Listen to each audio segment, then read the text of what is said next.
ഇടതുപക്ഷത്തിൻ്റെ പ്രതിനിധിയുടെ ചില വിചിത്രമായ വാദങ്ങൾ ഞാനിങ്ങനെ കേൾക്കുകയായിരുന്നു. ഇവരെല്ലാ വിഷയത്തിലും യാതൊരുവിധമായ ഉളുപ്പുമില്ലാതെ വ്യാജമായ ക്രെഡിറ്റുകൾ, അതാണ് ഇവരുടെ ആകെയുള്ളൊരു ഒരു മാനദണ്ഡം.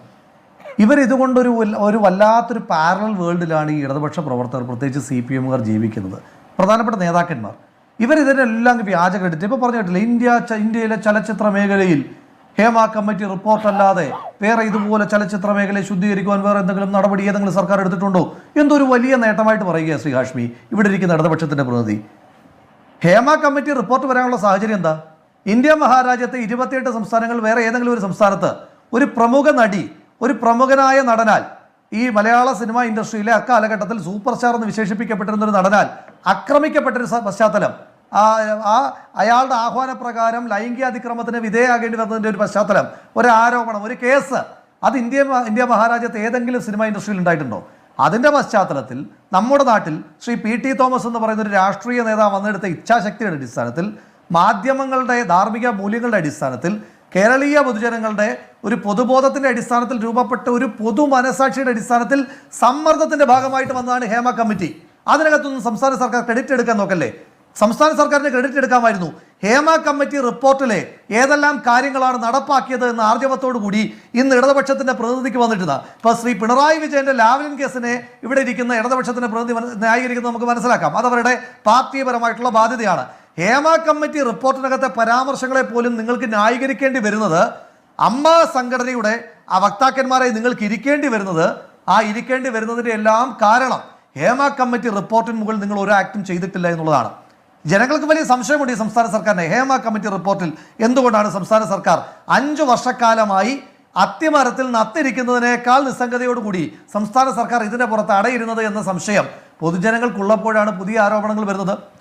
ഇടതുപക്ഷത്തിൻ്റെ അനുഭാവിയും കോഴിക്കോട് നോർത്തിൽ ഇവർ സ്ഥാനാർത്ഥിയായി പരിഗണിക്കപ്പെട്ടിരുന്നയാളും ചലച്ചിത്ര അക്കാദമി ചെയർമാൻ സ്ഥാനം പാർട്ടി ഒരാൾക്ക് കൊടുത്ത വ്യക്തിയുമായിട്ടുള്ള ശ്രീ രഞ്ജിത്ത്, ഞാൻ ആരോപണത്തിൻ്റെ മെറിറ്റ് എനിക്കറിയില്ല, എന്നിരുന്നാലും ആരോപണം വരികയാണ്. ഏത് സിനിമയെ പറ്റിയിട്ടാണ് ശ്രീ ഹാഷ്മി? താങ്കൾ പാലേരി മാണിക്യ സിനിമ കണ്ടതാണോ? പാലേരി മാണിക്യ സിനിമയ്ക്കകത്ത് ശ്രീ രഞ്ജിത്ത് പറയാൻ ശ്രമിച്ച കഥ തന്നെ സ്ത്രീകൾക്കെതിരായിട്ടുള്ള അതിക്രമങ്ങൾക്കെതിരായിട്ടുള്ള സന്ദേശമാണ്. അതിൻ്റെ സംവിധായകൻ തന്നെ മുരിക്കുംകുന്നത്ത് അഹമ്മദ് ഹാജിയായി മാറി എന്ന പരാതി ഒരു നടി വരികയാണ്. ആ കേസ് അന്വേഷിക്കണ്ടേ? അതിൻ്റെ മെറിറ്റ് അന്വേഷിക്കണ്ടേ? സംസ്ഥാന ചലച്ചിത്ര അക്കാദമി ചെയർമാനെതിരായിട്ടാണ്. ഈ ഹേമ കമ്മിറ്റി റിപ്പോർട്ടിനകത്ത് പരാമർശമുള്ള ഒരാൾ ആരാണ്? ആത്മ എന്ന് പറയുന്ന സംഘടന.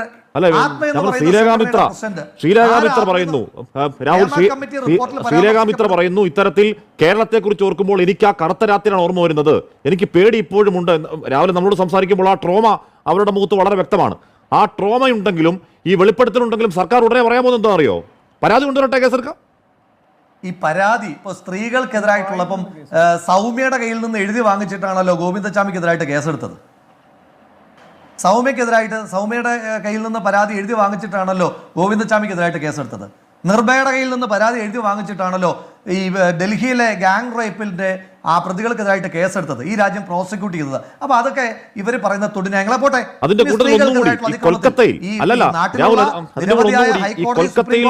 ബലാത്സംഗത്തിനെതിരെ കൊല്ലപ്പെട്ട പെൺകുട്ടിയുടെ പരാതിയില്ല, ആ കുട്ടിക്ക് പരാതി കൊടുക്കാൻ കഴിയില്ല, ഈ ലോകത്തില്ല.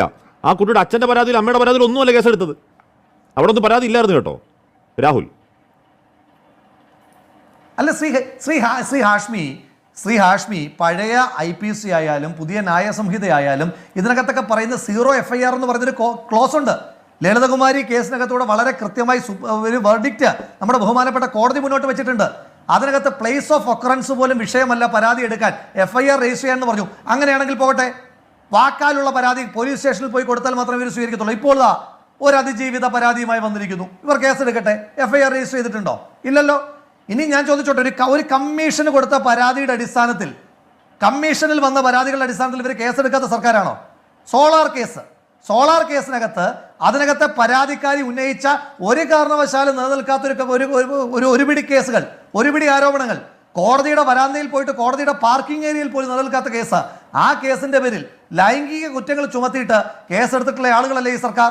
ഒരു മുൻ മുഖ്യമന്ത്രിക്കെതിരായിട്ട്, നിരവധി ജനപ്രതിനിധികൾക്കെതിരായിട്ട് കേസെടുത്തിട്ടുള്ള സർക്കാരല്ലേ ഈ സർക്കാർ? ആ സർക്കാരിന് എന്താണെന്നേ മലയാള സിനിമ ഇൻഡസ്ട്രിയിൽ ആരെയും അവർ സംരക്ഷിക്കേണ്ട ആളുകളുണ്ട്. അതുകൊണ്ടാണ് ഞാൻ പറഞ്ഞത്, പാലേരി മാണിക്യത്തിന്റെ സംവിധായകന്റെ രാഷ്ട്രീയ പശ്ചാത്തലം, ആത്മ എന്ന് പറയുന്ന സംഘടനയെ പറ്റി കൃത്യമായി പരാമർശം വരുന്നു. ആരാണ് ഹേമ കമ്മിറ്റി റിപ്പോർട്ട് പറയുന്ന ആത്മയുടെ പ്രസിഡന്റ്? അത് ഈ സംസ്ഥാനത്തിന്റെ മന്ത്രിയാണെന്നേ.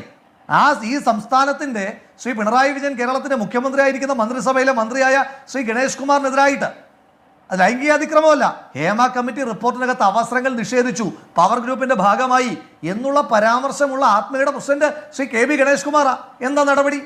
ഇനി ചോദിച്ചോട്ടെ, അതെല്ലാം വിട്ടേരെ. സ്ത്രീകൾക്കെതിരായിട്ടുള്ള അതിക്രമത്തെ ഇവർ ഇത്ര ഗ്രാവിറ്റി കുറവായിട്ടാണ് എടുക്കുന്നത്. പോട്ടെ, ഞാൻ ചോദിച്ചോട്ടെ, ഹേമ കമ്മിറ്റി റിപ്പോർട്ടിനകത്ത് ഡിസൈൻഡ് ഡ്രഗ്സ് എന്ന് പറഞ്ഞാൽ എന്താ? രാജ്യദ്രോഹ കേസല്ലേ? രാജ്യദ്രോഹ കുറ്റത്തിന് സമാനമായി ചില സംവിധായകരുടെ സെറ്റിനകത്ത് ഇതിന്റെ വിപണനമുണ്ട്, ഇതിന്റെ ഉപഭോഗമുണ്ട് എന്ന് വളരെ കൃത്യമായി ഹേമ കമ്മിറ്റി റിപ്പോർട്ട് പറയുമ്പോൾ അതിന്മേൽ ഏതെങ്കിലും കേസ്, അതിന്മേൽ ഒരൊറ്റ റെയ്ഡ് കേരളത്തിൽ ഏതെങ്കിലും മലയാള സിനിമാ സെറ്റിലേക്ക് നടന്നതായിട്ട് ശ്രീ ഹാഷ്മിയുടെ വാർത്താ അവതരണ പാരമ്പര്യത്തിൽ ചരിത്രത്തിൽ ഒരു ഉദാഹരണം പറയാൻ കഴിയുമോ? ഇവരെന്ത് നടപടിയെടുത്തത്? ഞാൻ ചോദിച്ചോട്ടെ, ഈ നാട്ടിലെ MDMA കേസുകളെല്ലാം രജിസ്റ്റർ ചെയ്യുന്നത് ആരെങ്കിലും രാവിലെ എക്സൈസ് ഓഫീസിൽ ചെന്ന് ഒരു പരാതി എഴുതി തയ്യാറാക്കി കൊടുത്തതിന്റെ അടിസ്ഥാനത്തിലാണോ ഈ നാട്ടിൽ MDMAക്കെതിരായിട്ടുള്ള കേസുകൾ എടുക്കുന്നത്, ഡിസൈൻഡ് ഡ്രഗ്സിനെതിരായിട്ടുള്ള കേസുകൾ എടുക്കുന്നത്?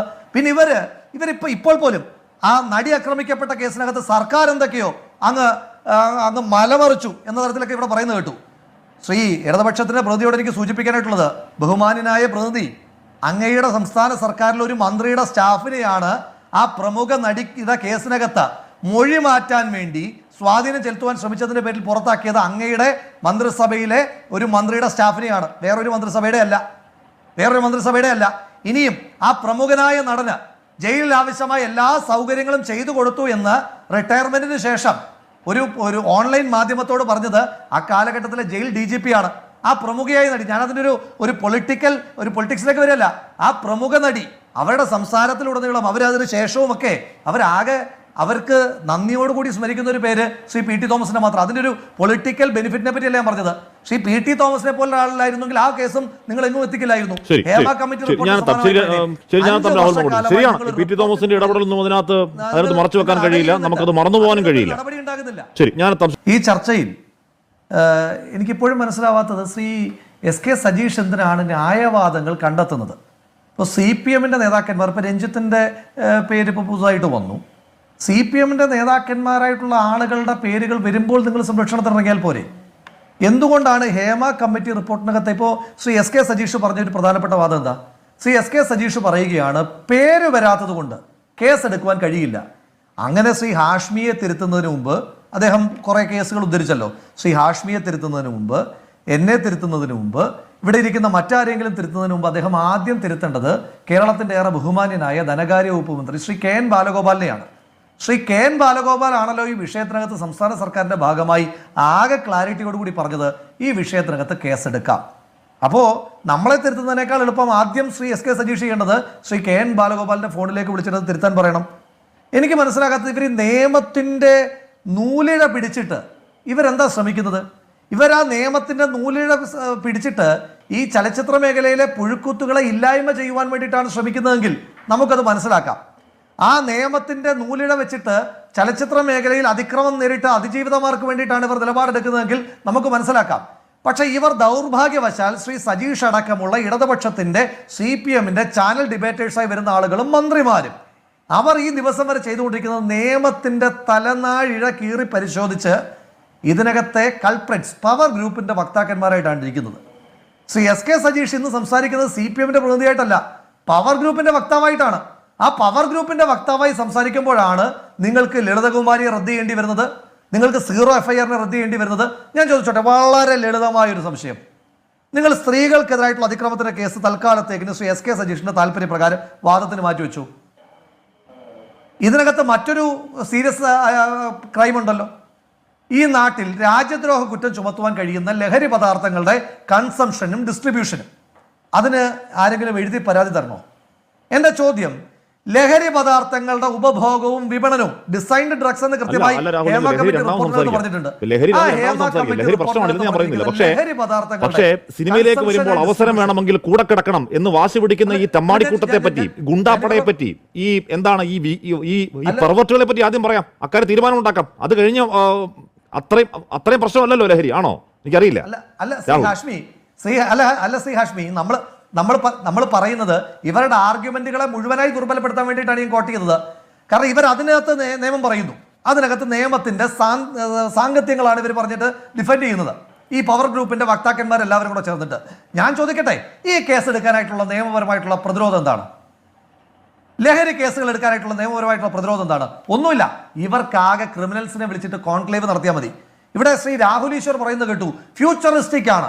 ഞാൻ ചോദിച്ചോട്ടെ, ഇവിടെ കൊഗ്നൈസബിൾ ഒഫൻസുകൾ, റേപ്പ്, അതുപോലെ തന്നെ ലഹരി പദാർത്ഥങ്ങളുടെ വ്യാപാരം, വിപണനം, ഉപയോഗം, ഇതടക്കമുള്ള വളരെ ഗുരുതരമായ രാജ്യദ്രോഹ കുറ്റം അടക്കമുള്ള വിഷയങ്ങൾക്കകത്ത് അതിനകത്തൊന്നും തീർപ്പ് വേണ്ട, അതിനകത്തൊന്നും നിയമപരമായ പരിഹാരം വേണ്ട.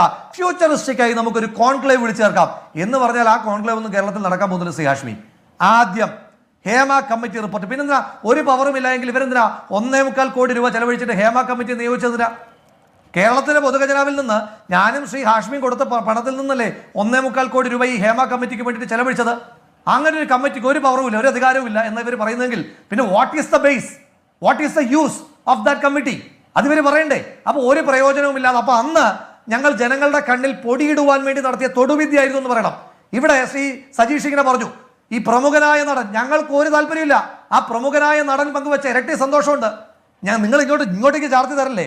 ആ പ്രമുഖനായ നടൻ ശ്രീ പിണറായി വിജയൻ കേരളത്തിന്റെ മുഖ്യമന്ത്രിയായി സത്യപ്രതിജ്ഞ ചെയ്തതിനു ശേഷം ഇതാ കേരളത്തിൽ രക്ഷപ്പെടാൻ പോകുന്നു, മാറ്റങ്ങൾ കൊണ്ടുവരാൻ പോകുന്നു എന്ന് പറഞ്ഞ് പൂച്ചന്റെ അടുത്ത് അങ്ങോട്ട് കൊടുത്തു. എന്നിട്ട് ശ്രീ പിണറായി വിജയൻ കൊടുത്തൊരു കേക്ക് അങ്ങോട്ട് തിന്നു. എന്നിട്ട് പറഞ്ഞു ഇരട്ടി മധുരമാണ് പിണറായി വിജയൻ. രാഷ്ട്രീയം എന്താണെന്ന് നാട്ടുകാർക്കറിയാം. നിങ്ങൾ അതിനകത്ത് ശ്രീ ധർമ്മജൻ അല്ല പറയട്ടെ, ശ്രീ ധർമ്മജൻ ബോൾഗാട്ടിയെ പറ്റി പറയുന്നെങ്കിൽ ശ്രീ ധർമ്മജൻ ബോൾഗാട്ടിയെ പറ്റിയാണ് താങ്കൾ പറഞ്ഞതെങ്കിൽ, എന്റെ ചോദ്യം, ശ്രീ ധർമ്മജൻ ബോൾഗാട്ടി MLA അല്ലല്ലോ. ശ്രീ ധർമ്മജൻ ബോൾഗാട്ടി MLA അല്ലാത്തത് കൊണ്ട് അയാൾ അതിനകത്ത് ന്യായീകരിച്ചിട്ടുണ്ടെങ്കിൽ ശരിയാണെന്നല്ലേ ഞാൻ പറയുന്നത്. ഞാൻ ചോദിച്ചോട്ടെ, ഈ സംസ്ഥാനത്തിനകത്തൊരു മന്ത്രി ഉണ്ടല്ലോ സിനിമാ മേഖലയിൽ നിന്ന് കടന്നു വന്ന ആള്. ആ സിനിമാ മേഖലയിൽ നിന്ന് കടന്നു വന്ന മന്ത്രിയായ ശ്രീ KB ഗണേഷ് കുമാറിന്റെ ഒരു സ്റ്റാഫല്ലേ ആ പ്രമുഖ നടി കൊടുത്ത കേസിൽ മൊഴി മാറ്റാൻ വേണ്ടി നിർബന്ധിച്ചതിന്റെ പേരിൽ മാറ്റേണ്ടി വന്നത്, വിവാദമായപ്പോൾ മാറ്റേണ്ടി വന്നത് ആ സിനിമാ മേഖലയിൽ നിന്നുള്ള മന്ത്രിയുടെ സ്റ്റാഫിനല്ലേ? ഞാൻ ചോദിച്ചോട്ടെ, ആ സിനിമാ മേഖലയിൽ നിന്ന് വന്ന ശ്രീ KB ഗണേഷ് കുമാറിന്റെ ഈ വിഷയത്തിനകത്ത് നിലപാട് താങ്കൾക്കൊന്ന് വാങ്ങിച്ചു തരാമോ? നിങ്ങളുടെ ചിഹ്നത്തിൽ മത്സരിച്ച, അത് വേറെ പാർട്ടിയാണെന്ന് നിങ്ങൾ പറഞ്ഞു, നിങ്ങളുടെ ചിഹ്നത്തിൽ മത്സരിച്ച ശ്രീ മുകേഷ്, ഈ പ്രമുഖനായ നടൻ, ആ പ്രമുഖനായ നടൻ ഇരുന്ന വേദിയിൽ, താങ്കൾ പറഞ്ഞത് ആ പ്രമുഖനായ നടൻ, ആ പ്രമുഖനായ നടൻ ഇരുന്ന വേദിയിൽ, ആ വേദിയിൽ ഇരുന്ന് കുത്തിക്കുറിച്ചുകൊണ്ടിരിക്കുകയായിരുന്നല്ലോ ശ്രീ KB ഗണേഷ് കുമാർ. കമ എന്നൊരു അക്ഷരത്തിന് വേണ്ടിയിട്ടുണ്ടോ? നിങ്ങളുടെ പാർട്ടിയുടെ MLA ആയ ശ്രീ മുകേഷിന്റെ ആ വിഷയത്തിനകത്ത് നിലപാടെന്താ? താങ്കളെ ഞാൻ വെല്ലുവിളിക്കുകയാണ്. താങ്കൾ ഇങ്ങനെ പറഞ്ഞല്ലോ ഞങ്ങളുടെ സർക്കാരാണ് അങ്ങനെ മലമറിച്ചതെന്ന്. ആ നിങ്ങളുടെ സർക്കാരിന്റെ കാലത്ത് ജയിലിനകത്ത് ചെയ്തു കൊടുത്ത സൗകര്യത്തെ പറ്റി ജയിൽ DGP നമ്മൾ ചർച്ച ചെയ്താണ് കാര്യം. ഞാൻ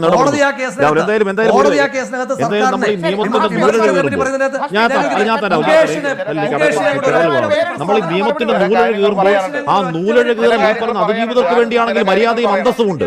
അത് വേട്ടക്കാർക്ക് വേണ്ടിയാണെങ്കിൽ അന്തസ്സില്ലാത്ത നൂലഴ് കീറലാണ്.